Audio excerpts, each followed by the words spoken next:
Hello everyone, I am Anuj Nakade and you're watching LiveLaw.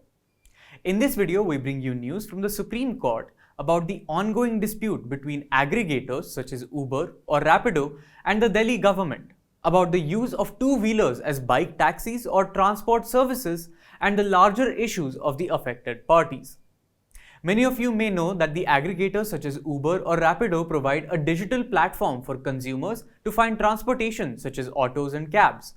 Recently, these companies also started offering a two-wheeler bike taxi service. Then, in February of this year, the Delhi government issued a public notice prohibiting the use of two-wheelers as bike taxis by the aggregators. As per the government, the notice was issued as two-wheelers are being utilized by the aggregators without proper licenses or permits. This public notice was challenged by Rapido and Uber in a writ petition before the Delhi High Court. While the decision of the court was pending, the Delhi government issued a show-cause notice to the aggregators indicating coercive action against them. On the 26th of May, the Delhi High Court passed an order directing the Delhi government to take no coercive action against the bike taxi aggregators till the Delhi government has notified its final policy on the issue.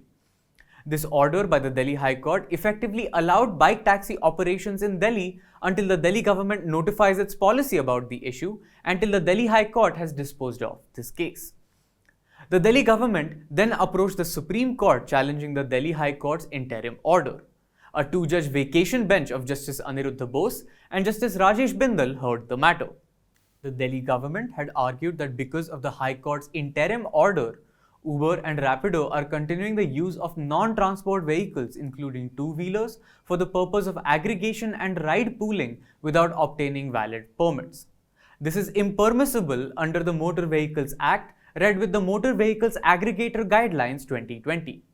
Senior advocate Neeraj Kishan Kaul appeared on behalf of Uber and argued that there is no prohibition to this operation under the statute.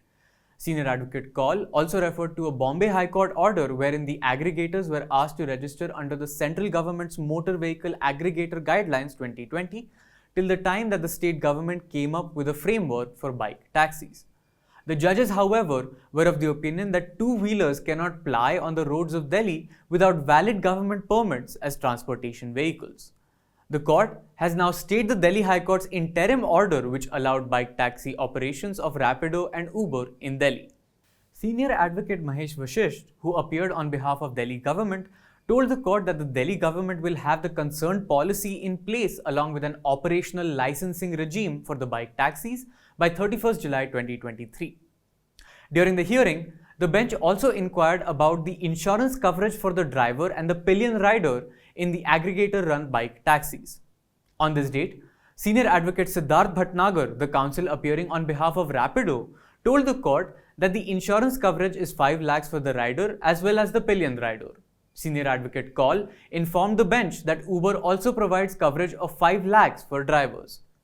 Dissatisfied with the insurance coverage, Justice Bindal said, "That is nothing." Justice Bose also indicated that the amount of Rs 5 lakh might not be sufficient. He said, and I quote, "How can the compensation be limited to Rs 5 lakhs? During this discussion, Senior Advocate Kaul clarified to the bench that this is the amount that Uber gives. Justice Bindal, however, pointed out that as per Motor Vehicle Aggregator Guidelines 2020, the central government also contemplates insurance coverage of Rs 5 lakhs. At this point, it is worth noting that clauses 7 and 15 of the 2020 guidelines specify health insurance, term insurance and vehicle insurance amounts. Senior Advocate Kaul stated on behalf of Uber that if some enhancement is required to be done to the insurance coverage, that can be looked into. However, he emphasized that it is not the primary issue before the court in the present proceedings. Since no detailed arguments were made with respect to the issue of insurance coverage, the bench did not make any further observations in this regard. It is worth noting that the issues discussed in this hearing affect a considerable number of Indians who run a vital logistical service in urban India, and so we believe it is important to bring the same to the attention of our audience. That's all we have for you in this video. If you want to know more about this case, please visit our website at www.livelaw.in. We will also leave a link down in the description to the full article. If you found the video informative, Please leave a like and tell us in the comments how we can shape our content to bring you your legal news in more engaging ways. Don't forget to subscribe to our channel and hit the bell icon for notifications. Thank you.